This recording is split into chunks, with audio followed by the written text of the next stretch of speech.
सणवार म्हटलं ना की तेलाच्या वाती आणि तुपाच्या वाती या लागतातच लागतात.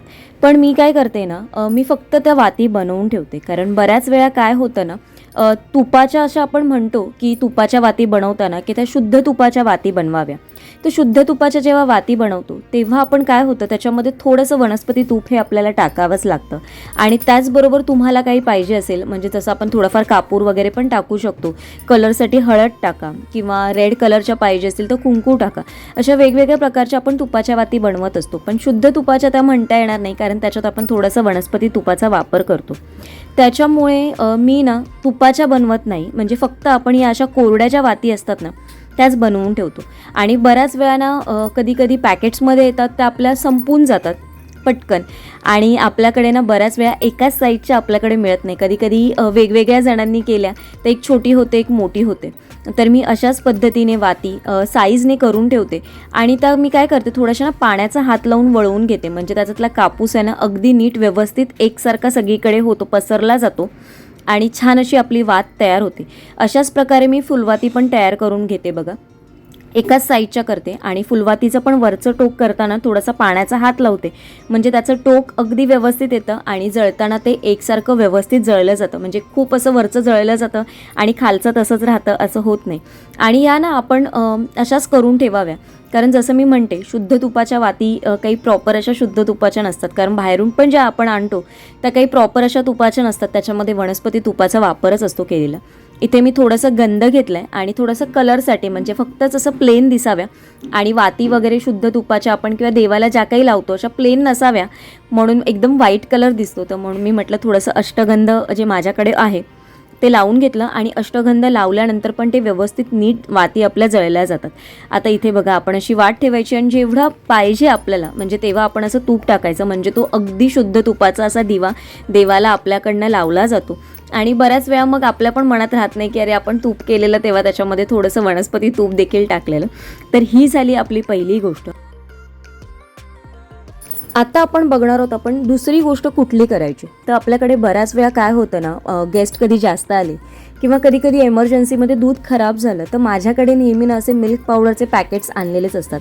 आणि मी अगदी जे मोठे मिळतात ना ते नाही आणत, असे छोटे छोटे पॅकेट्सच आणते. आणि तुम्हाला पाहिजे तर तुम्ही असं एखाद्या बरणीत ओतून ते फ्रीजमध्ये स्टोअर करून ठेवू शकता, किंवा म्हणजे जास्त दिवस ठेवायचं असेल तर. किंवा मग असे एक छोटे छोटे पाऊच जर तुम्ही वापरले, म्हणजे त्याच्यामध्ये 2 कप चहा तर आरामात होते आणि एखाद्या वेळेचं दूध देखील होतं थोडंसं अर्धा पेलाभर. तर कधी कधी एमर्जन्सीसाठी म्हणून अशी मिल्क पावडर आपल्या घरात असली पाहिजे. आणि त्याचबरोबर एमर्जन्सीमध्ये किंवा कधी कधी आपल्याला सुचत नाही नैवेद्यासाठी आपण काय बनवावं, किंवा घरात काय आहे की ज्याच्याने छान असा आपण नैवेद्याचा पदार्थ बनवू शकतो. तर मिल्क पावडरने अगदी सुरेख पेढे आपण बनवू शकतो. त्याचबरोबर मोदक देखील करू शकतो. जन्माष्टमीच्या व्लॉगमध्ये तुम्ही बघितलं असेल, मी छान असे मोदक इन्स्टंट असे बनवलेले. त्याचबरोबर पेढे पण आपण मथुराचे जे बनवलेले जन्माष्टमीच्या व्लॉगमध्ये, तसा वापर करून तुम्ही त्याचे मोदक देखील बनवू शकता. त्याच्यानंतर तिसरी गोष्ट आहे की जी फेस्टिवलमध्ये आपल्याला लागते ती म्हणजे वेलची पूड. तर बऱ्याच वेळा वेलची पूड पावडर जी आपण करतो ना ती सोलून करतात, पण मी सोलून नाही करत. मी ही जी वेलची आहे सालासकटच मी दळून घेते. इथे मी ती ना थोडीशी हलकी अशी गरम करून घेते. अगदी खूप जास्त असं त्याला गरम करायचं नाही. जास्त जर तुम्ही त्याला गरम केली तर त्याचा सगळा स्मेल निघून जातो आणि त्यातला थोडासा जळल्यासारखा असा वास येतो. तर ही थंड करून घेतल्यानंतर बघा, मी अशी दोन्ही बॉटलमध्ये ती थोडी थोडी ट्रान्सफर करून ठेवते आणि मी वेगवेगळी ठेवते. बऱ्याच वेळा इथे तिथे आपला हात लागला जातो, त्याच्यामुळे ना देवाची जी असते ना मी थोडीशी वेगळीच ठेवते आणि जी डेली यूजला लागणार आहे मी थोडीशी वेगळी ठेवते. त्याच्यामुळे देवपूजेला जेव्हा आपण कुठल्या वस्तू वापरतो तेव्हा ते आपल्याला पण एक सॅटिस्फॅक्शन असतं की नाही, व्यवस्थित वेगळ्या ठेवलेल्या वस्तू आपण वापरल्यात. आणि त्याचबरोबर जेव्हा पण आपण मार्केटमधनं कुठलीही फुलं घेऊन येतो तर त्यावेळेस थोडीशी फुलं थोडीशी जास्तची घेऊन यायची, किंवा मग फेस्टिवलच्या आधी तुम्ही थोडीशी फुलं जास्त घेऊन या. किंवा त्याचबरोबर घरात जे लागणाऱ्या डेकोरेशनचं सामान आहे, किंवा आपल्याला दरवाजाला लावायचा असतो गुंड्यांचा म्हणजे हार लावायचा असतो आपल्याला. त्याचबरोबर गणपतीच्या इथे माळा बनवायच्या असतात, वेगवेगळ्या प्रकारचे गजरे बनवायचे असतात, वेण्या बनवायच्या असतात गौरींसाठी वगैरे. तर अशा पद्धतीच्या जर काही वेण्या गजऱ्या आपण जर किलोवर फुलं घेऊन आलो ना तर ते आपल्याला खूप स्वस्त पडतं. थोडासा वेळ जातो, पण जेव्हा फेस्टिवलमध्ये सगळी फॅमिली एकत्र असते ना तेव्हा जरी तुम्ही सगळ्यांच्या हातात एक एक माळ ओवायला दिली ना हाराची किंवा तुम्हाला हाराचा म्हणजे विणलेला जर येत नसेल तर तुम्ही सुईने जर विणून दोरा टाकून आपण जो विणतो सुई दोरा टाकून ते देखील हार किंवा गजरे अगदी छान असे होतात. तर मी अशा पद्धतीने बऱ्याच वेळा फेस्टिवलच्या वेळेस ना आधीच फुलं सगळी घेऊन येते आणि ती काय करते वेगवेगळ्या डब्यात जेव्हा जेवढी पाहिजे ना तेवढी मी वेगवेगळी करून ठेवते.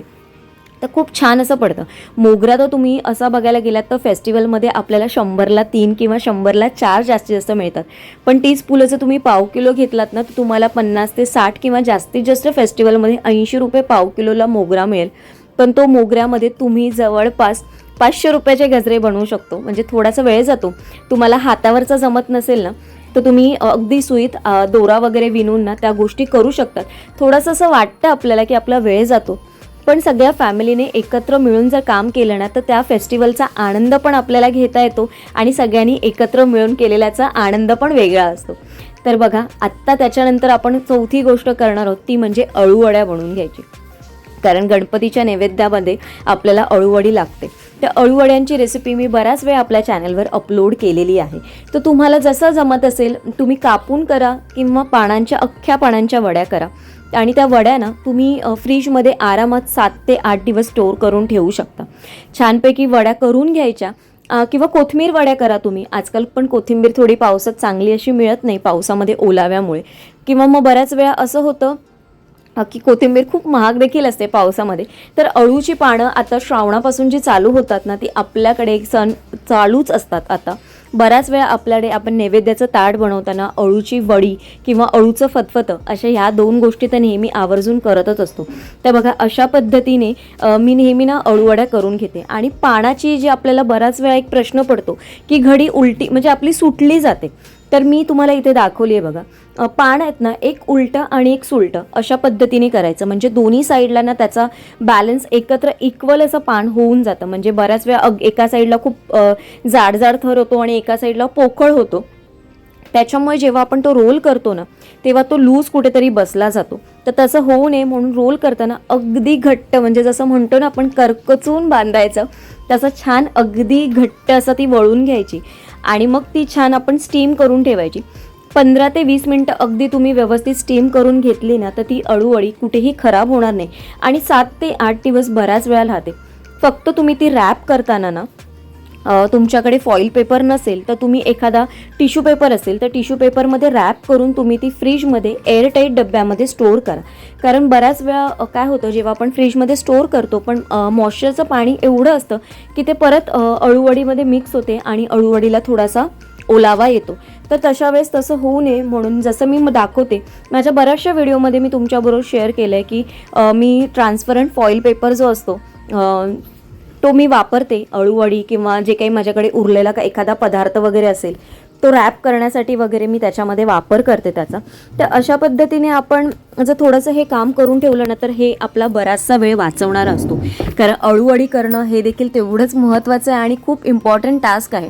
हे करून ठेवलं तरी तुम्हाला रोजच्या नैवेद्याला पण तुम्ही हे वापरू शकतो. म्हणजे फक्त गणपतीच्या ताटासाठी तुम्ही असे 2 हे उंडे बनवून ठेवले की आपलं अर्ध्यापेक्षा जास्त हे काम झालेलं असतं.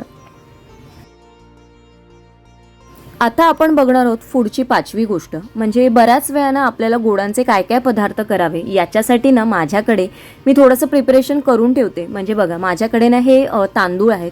हे रेशनचे तांदूळ आहेत जे मी आईकडनं घेऊन येते आणि याच्यामध्ये ना तिरफळं टाकलेली असतात. बघा इथे तिरफळं टाकलेली आहेत म्हणजे तांदूळ आपला छान व्यवस्थित राहतो. तर मी काय करते जेव्हा मला वेळ मिळतो ना तेव्हा ते तांदूळ छानपैकी वॉश करते, सुकवते आणि मग ना घरघंटीवरनं मी दळून आणते. तर आपल्याला घावण्यासाठी वगैरे थोडेसे पीठ हवं असेल तर थोडंसं जाडसर वाटून आणायचं म्हणजे बारीक दळून आणायचं. आणि जर तुम्हाला भाकरीसाठी हवं असेल ना तर थोडंसं बारीक असं तुम्ही पीठ करायचं. जर तुमच्याकडे घावण्याचं पीठ तयार असेल ना तर मग तांदूळ भिजत घाला, मिक्सरला वाटा आणि त्याच्यानंतर मग आपण ते घावणे बनवतो. आणि त्याच्यामध्ये पण कधी ते जाड झालं पीठ, बारीक झालं किंवा खूपच असं बारीक वाटलं गेलं मिक्सरला ना तर घावणे ना पॅनला खूप चिटकटले जातात. त्याचं पीठ जर तुम्ही आणलं असेल ना तर फक्त पीठ तुम्ही मिक्स करा आणि अशा पद्धतीने आपले मग पटकन असे 7 कपाचे घावणे नैवेद्यासाठी अगदी इझिली तयार होतात. त्याचबरोबर तुमच्याकडे पीठ दळलेलं असेल ना तो मोदक तर होतातच, करंज्या होतात. त्याचबरोबर तुम्हाला भाकऱ्या करायच्या असतील तर त्या भाकऱ्या पण पटकन अशा थापल्या जातात आणि अगदी सॉफ्ट मऊसूत अशा भाकऱ्या होतात. कारण आपल्याला हे माहिती असतं आपण तांदूळ कुठला वापरला आहे आणि किती त्याचं पीठ आपण बारीक काढून आणलेलं आहे. तर अशा पद्धतीने थोडासा विचार करून जर तुम्ही तांदळाचं पीठ घरच्या घरी करून ठेवलं तर तुमचा नैवेद्याचा देखील एक प्रश्न सुटणारा आहे, कारण हे देखील मोदकांचाच एक प्रकार आहे आणि आमच्याकडे हा पदार्थ कोकणामध्ये मालवणामध्ये आवर्जून केला जातो, म्हणजे गौरी गणपतीच्या सणाला आणि इतर सणांना देखील सुद्धा. त्याच्यानंतर अजून एक गोष्ट महत्त्वाची म्हणजे आपल्याकडे गौरी गणपती जेव्हा घरात असतात तेव्हा पालेभाजी एखादी तरी असतेच. पालेभाजींच्या व्यतिरिक्त पंचपक्वान्नाचं जेवण पण आपल्याकडे असतं, ज्याच्यामध्ये आपण 5 भाज्या, 2-3 प्रकारचे गणपतीला नैवेद्य आणि गौरी आल्या की त्यांच्यासाठी तर सगळंच जेवण आपल्याकडे असतं केलेलं. तर बऱ्याच वेळा जेवणाची लज्जत वाढवण्यासाठी कोथिंबीरचा आपण वापर करतो. तर कोथिंबीर, पालेभाजी ह्या साफ करण्यामध्ये ना बराचसा वेळ जातो. तर 2 ते 3 दिवस आधी जर तुम्ही त्या आणल्या, व्यवस्थित क्लीन केल्या, स्वच्छ साफ करून घेतल्या आणि त्याचे देठ वगैरे आहेत ना कापून घ्यायचे. अगदी खूप जास्तसे कापू नका, नाहीतर मग ना जो आपला पाला असतो ना वरती पालेभाजीचा तो अगदी कोमेजून जातो लवकरच. तर थोडासा त्याचा देठ ना बऱ्यापैकी तुम्ही ठेवा आणि जेव्हा तुम्हाला वॉश करायचा असेल ना तेव्हा तुम्ही तो कापून घ्या. पालेभाजी आणि कोथिंबीर जेव्हा मी आणते अशा वेळेस ना जास्त दिवस स्टोर करायच्या तेव्हा त्यात ना त्याच्यामध्ये कुठेही ओलावा राहू नये म्हणून त्या व्यवस्थित ड्राय करून घेते आणि मग त्यांना फ्रीजमध्ये आपण व्यवस्थित एअरटाईट डब्यामध्ये तुम्ही भरून ठेवू शकता. न्यूजपेपरमध्ये ठेवू नका, कारण न्यूजपेपरची इंक जर त्याच्यामध्ये थोडंसं जरी पाणी लागलं ना तर ती सगळी इंक आपल्या भाज्यांमध्ये उतरते आणि ती इंक आपल्या शरीरासाठी चांगली नसते. ज्या काही भाज्या येतात जसं म्हणा फ्लॉवर म्हणा, गवार म्हणा, फरसबी म्हणा, या थोड्याशा चिरण्यासाठी म्हणा किंवा चॉपिंग करण्यासाठी किंवा निवडण्यासाठी थोडासा जास्तीचा असा वेळ जातो. तर अशा वेळेस अशा भाज्या आणून त्या तुम्ही नीट निवडून क्लीन करून ठेवा. तुम्हाला वॉश करायच्या नसतील तर तुम्ही वॉश करू नका, पण गवार तुम्ही वॉश करून स्टोर करून ठेवून देऊ शकता सुकवून. बीन्स आहेत ते पण तुम्ही वॉश करून ठेवू शकता, म्हणजे जेव्हा तुम्हाला सकाळच्या वेळेस नैवेद्य बनवायचा असेल तर आपल्या चॉपिंगमध्ये आणि त्याचबरोबर वॉश करण्यामध्ये वेळ जात नाही. तुम्ही चॉपिंग नाही केलं तरी चालेल, पण निदान भाज्या किंवा जी काही फळं तुम्ही घेऊन याल बाजारातनं ती छानपैकी जर तुम्ही वॉश करून जर तुम्ही ठेवली ना तर बऱ्यापैकी तुमचं काम कमी होईल. कारण नाही म्हणता ना या छोट्या मोठ्या गोष्टींमध्ये ना आपला बराचसा 5-10 मिनटं करून ना असा बराचसा वेळ जातो. तर माझ्याकडे थोडंसं प्रिपरेशन अशा पद्धतीने केलेलं असतं. मी ज्या काही भाज्या आणते त्या आदल्या दिवशी किंवा त्याच्या आदल्या 1 दिवस आधी मी सगळ्या भाज्या चॉप्ड वगैरे करून ठेवते. त्याच्यामुळे दुसऱ्या दिवशीचा मेनू आपल्याला काय करायचं हे देखील आपल्या लिस्टमध्ये आधीच तयार असतं आणि कुठली गोष्ट आपल्या फ्रीजमध्ये आहे आणि कुठली गोष्ट आपल्या फ्रीजमध्ये नाही आहे याचा देखील आपल्याला पुरेपूर अंदाजा येतो आणि त्या गोष्टीप्रमाणे म्हणजे त्याचा सगळ्याचा उपयोग करून आपण छान आपल्या ताटामध्ये, नैवेद्याच्या ताटामध्ये वेगवेगळे पदार्थ गणपती बाप्पांसाठी म्हणा किंवा गौरीसाठी आपण त्या सगळ्या गोष्टी व्यवस्थित नीट करू शकतो. गणपती बाप्पांना बऱ्याच वेळा कांदा लसूण विरहित आपण नैवेद्यासाठी थाळी बनवतो, जेवण बनवतो आणि आमच्याकडे जर तुम्ही म्हणाल ना तर कोकणामध्ये, मालवणामध्ये ना आमच्याकडे खोबऱ्याचा वापर सगळ्याच भाज्यांमध्ये केला जातो. म्हणजे वरतून कातून खोबरं हे पाहिजेच पाहिजे प्रत्येक भाजीमध्ये. तर त्याच्यामुळे ना 1 किंवा 2 असे मोठे नारळ आपण चांगले असे जाड असे खोबऱ्याचे छानपैकी ते फोडून छानपैकी किसून ठेवायचे आणि ते व्यवस्थित ना तुम्ही डब्यामध्ये भरून डीप फ्रीझरमध्ये स्टोअर करून ठेवा. म्हणजे जर तुम्हाला मोदक करायचे असतील, जसं मी म्हटलं 7 काप्याचे घावणे करायचे असतील किंवा त्याचबरोबर वाटप करायचं असेल, कारण बऱ्याच वेळा कसं होतं कांदा लसूण वगैरे जेव्हा खात नाही तर नुसतं तुम्हाला सुकं खोबरं किंवा त्याच्याबरोबर ओलं खोबरं परतून थोडंसं घ्यायचं असेल आणि वाटप तयार करायचं असेल तर असं किसून स्टोअर करून ठेवलेलं असेल ना तर तो देखील आपला बराचसा असा वेळ वाचणारा असतो. त्याच्यानंतर आपल्याला प्रश्न पडतो की आपल्याला अळूवडीमध्ये तर आपला वेळ घालवायचा नाही आहे, तर आपण दुसऱ्या कुठल्या वेगवेगळ्या प्रकारच्या भज्या करू शकतो. तर आपण बटाटा भजी तर करतोच, पण आपण देठाची ही जी मिरची असते त्याचा पण वापर करू शकतो. पण या मिरच्या आहेत ना याला जर थोडंसं मीठ लागून ठेवलं ना आपण तर त्या चवीला खूप चांगल्या लागतात आणि ना त्याच्यामध्ये मीठ अगदी व्यवस्थित मुरतं. 2-3 दिवस जर तुम्ही आधी याला मीठ लावून ठेवलं ना तर याच्यामध्ये एखाद्या वेळेस कधी जो काही तिखटपणा असतो ना तो पण सगळा निघून जातो आणि मिठामध्ये ना या मिरच्या आहेत ना खूप छान अशा मुरल्या जातात आणि भाजायला मग खूप इझी पडतं. तुम्हाला पाहिजे तर तुम्ही याच्यामध्ये सारण भरून पण या बेसनमध्ये घोळवून डीप करून फ्राय करू शकता किंवा अशाच मग याच्या छानपैकी मध्ये एक भाग चिरून म्हणजे एकाचे 2 किंवा एकाचे 4 तुकडे करून तुम्ही या बेसनामध्ये डीप करून इन्स्टंट अशी भजी तयार करू शकतात. म्हणजे इथे पण आपल्या जवळपास 10 मिनटं तर वेळ वाचतो. कारण मग तुम्ही मीठ लावायला ठेवणार म्हणजे कुठलाही पदार्थ जर तुम्ही बटाट्याची भजी करा, कांद्याची भजी करा, आपल्याला त्याला थोडाफार वेळ मीठ लावून ठेवावाच लागतो. तर अशा पद्धतीने मिरचीची भजी करून ठेवताना तुम्ही जर त्याला थोडंसं आधीच जर लावून ठेवलं 2 दिवस ना तर मिरच्या अगदी सॉफ्ट मऊ अशा होतात आणि खायला टेस्टला अगदी सुंदर अशा लागतात. त्याच्यानंतर अजून आपल्याला जे प्रिपरेशन करायचं आहे ते म्हणजे रवा.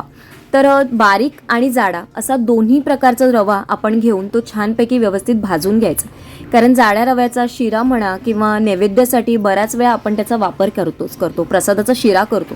बऱ्याच वेळा ज्यांच्याकडे मोठ्या क्वांटिटीमध्ये असतो तर त्यावेळेसची गोष्ट वेगळी आहे. पण आपल्याकडे छोट्या छोट्या क्वांटिटीमध्ये जेव्हा आपल्याकडे प्रश्न पडतो किंवा सकाळच्या वेळेस उपमा वगैरे करायचा आहे नैवेद्यासाठी म्हणा, नैवेद्यासाठी शिरा असतो, पण आपल्याला घरात जेव्हा गेस्ट आलेले असतात तेव्हा आपल्याला खूप प्रश्न पडतो. तर पोहे, उपमा या सगळ्या गोष्टी पटकन होणाऱ्या असतात. पण जेव्हा शिरा वगैरे करण्याला किंवा उपमा वगैरे करायला जर तुम्हाला इन्स्टंट थोडासा कमी वेळ घालवायचा असेल तर रवा भाजलेला असेल तर आपलं अर्धं काम बऱ्यापैकी कमी होऊन जातं. तर दोन्ही रवा मी भाजून ठेवलेले आहेत. जर आपल्याकडे जेवढा बारीक रवा आहे ना तो मी थोडासा अगदी जास्त असा खरपूस रंगावर भाजून घेते. कारण काय होतं, आपल्याला एखाद्या वेळेस सारण तयार करायचं आहे किंवा कुठल्या तरी पिठामध्ये आपल्याला बऱ्याच वेळा लाडू वगैरे करतो आपण, तर त्यावेळेस आहे ना हा जर बारीक रवा भाजलेला असेल आणि तो आपल्याला मिक्स करून कुठल्याही पदार्थामध्ये रेसिपीमध्ये जर वापरायचा असेल ना तर तो बरा पडतो. आणि तो जास्त असा भाजलेला असेल ना तरच तो बरा असतो. त्याच्यानंतर या सगळ्या छोट्या छोट्या गोष्टी आहेत मैत्रिणींनो, पण मी आज तुमच्याबरोबर शेअर करण्याचा प्रयत्न केला आहे. कारण तयारी म्हटली ना की सगळ्याच गोष्टीत आपल्याला घरात सगळ्याच गोष्टी बघाव्या लागतात. असे काही पदार्थ आहेत म्हणजे जे सुका मेव्यासाठी वापरले जातात. मखाणे म्हणा, बेदाणे म्हणा, काजू म्हणा, मखाणे म्हणा, अशा सगळ्या गोष्टींचा घरात थोडाफार साठा म्हणण्यापेक्षा त्या घरात आपल्या आणलेल्या आहेत की नाही ते बघायचं. किंवा पंचखाद्य आपण त्याला म्हणू शकतो जर आपल्याला बनवायचं असेल तर अशा पद्धतीच्या ज्या काही पदार्थ आहेत म्हणजे जे काही सुकामेवा वगैरे म्हणाल्या किंवा त्याचबरोबर घरातल्या कुठलीही वस्तू संपली आहे की नाही ते बघून घेऊन त्या कंटेनर व्यवस्थित रिफिल करून ठेवायचे. म्हणजे तुमच्या व्यतिरिक्त पण तुमच्या किचनमध्ये कोणी आला आपल्याला मदतीला किंवा आपल्या घरातला फॅमिली मेंबर आपण बिझी असताना त्यांना आपल्याला काही गाईड करायचं असेल ना तर मग टेन्शन येत नाही आणि त्यांना ते लगेच कळतं की हां वस्तू भरलेल्या आहेत. म्हणजे त्यांना पण ते आयडेंटिफाय करायला बरं पडतं की हां ही गोष्ट इथे आहे, ही गोष्ट इथे. तर त्याचबरोबर अशा छोट्या छोट्या गोष्टी सगळ्या आपण भरून ठेवल्या ना तर आपला नंतर घाई गडबड होत नाही आणि आपल्याला तेवढ्या तर त्या वस्तू आपल्या पुरतात. तेलाची बॉटल म्हणा किंवा तुपाचा जार म्हणा, अशा सगळ्या गोष्टी ज्या काही आहेत कॅनमध्ये रिफिल करा. तुमचे जे काही कंटेनर तुम्ही तेलाचे वगैरे बॉटल वगैरे वापरत असाल तर त्याच्यामध्ये काढून ठेवा. कारण या सगळ्या छोट्या गोष्टी असतात मैत्रिणींनो, मी पण तुम्हाला अशी सांगण्याची गरज नाही. या सगळ्या गोष्टी तुम्ही देखील करतच असाल, पण कधी कधी ना आपल्याकडनं या गोष्टी राहून जातात घाई गडबडीमध्ये. तर वेलची पावडर तर आपण करतो, पण नैवेद्यामध्ये जेव्हा आपण पुलाव वगैरे करतो ना तर त्याच्यामध्ये ना आपल्याला बऱ्याच वेळा अख्खी वेलची पण लागते. तर अख्ख्या वेलची आहेत की नाही ते करून ठेवायचं.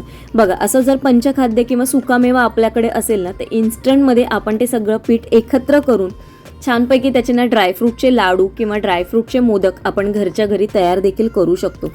तर अशा पद्धतीचं तुम्ही जर हे सारण जे करून ठेवलं ना तरी पण इन्स्टंटमध्ये आपण मोदक फक्त त्याच्यामध्ये तूप करा किंवा गुळाचा पाक करा तुम्ही, किंवा जर तुम्हाला साखर वाटत असेल तर तुम्ही साखर टाका. पण लाडू आणि मोदक जर तुम्हाला करायचे असेल ना तर त्यासाठी गुळाचा पाक करणं खूप महत्त्वाचं. गुळाची पावडर तुम्ही वापरली जर ती तुम्ही रेडीमेड आणत असाल तर ते देखील तुमचं काम कमी होण्यासारखं आहे. किंवा तुमच्याकडे गुळाची पावडर नसेल तर तुम्ही ना आयत्या वेळेस ते करण्यापेक्षा ना थोडंसं गुळ तुम्ही बारीक चॉप करून जर एकामध्ये डब्यामध्ये भरून ठेवलं तर तिथे देखील तुमचा वेळ वाचेल. कारण आपल्याला मोदक तर करायचेच असतात. गणपती बाप्पा येतात तेव्हा आणि गणपती बाप्पा जातात तेव्हा आपण त्यांना मोदकांचा नैवेद्य हा करतो. आणि त्याच व्यतिरिक्त गणपती बाप्पांसाठी गुळ खोबऱ्याचा पण नैवेद्य आपल्याकडे आपण दाखवतो. रोज जरी तुम्ही गुळ खोबऱ्याचा नैवेद्य दाखवला ना तरी भरपूर आहे, असं काही नाही आहे. पण आपली इच्छा असते, आपली हौस असते, म्हणून आपण या सगळ्या गोष्टी करत असतो. तर इथे बघा ड्रायफ्रूटचे लाडू, त्याचबरोबर बेसनचे लाडू याची पण रेसिपी मी आपल्या चॅनलवर केली आहे की आपण इन्स्टंटमध्ये हे सगळ्या गोष्टी आपण घरच्या घरी कशा पद्धतीने करू शकतो त्या.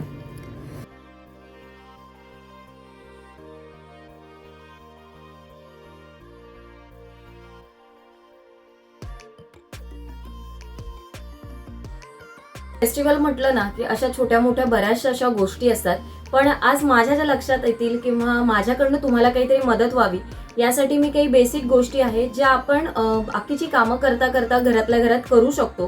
म्हणजे स्पेसिफिकली असं काही गणपतीसाठी एवढी तयारी किंवा गौरीसाठी एवढी तयारी असं न करता आपण जी रोज आपण घरात कामं करतो त्याच्यामधला थोडासा वेळ काढून आपण ही कामं करून ठेवली तर आपल्याला म्हणण्यापेक्षा म्हणजे आपल्या सगळ्यांना फेस्टिवल एन्जॉय करायला मिळेल. थोडासा वेळ मिळतो म्हणजे बऱ्याच वेळा आपलं तळणीचं काय करायचं, गुळाचं काय करायचं या सगळ्यामध्ये खूप विचार जातो आणि नंतर मग एखादी वस्तू आपल्याकडे घरात असते किंवा एखादी वस्तू नसते.